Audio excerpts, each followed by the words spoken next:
Oke pemirsa, ini MXGP. Yo!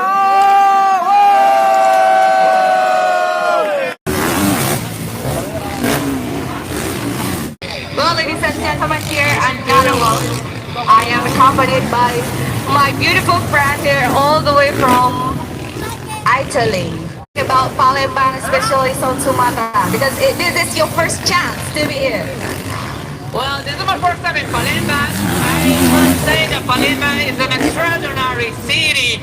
Of course, I already knew about the welcome feelings you have when you arrive in Indonesia, but as you just said, it's my first time here in Palembang, and I've loved for a lot of people, and I'm amazed. Like, everything is the weather, the people, the country, the feeling. Like, you can feel that actually Indonesia is a big fan of motocross. Dan sesaat lagi kita akan segera memulai the opening ceremony of MXGP Indonesia 2019.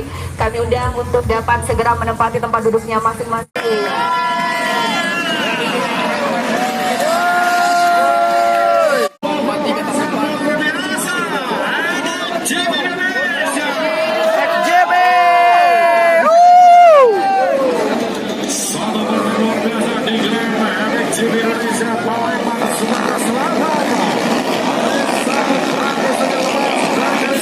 ACPKM ada nomor 27.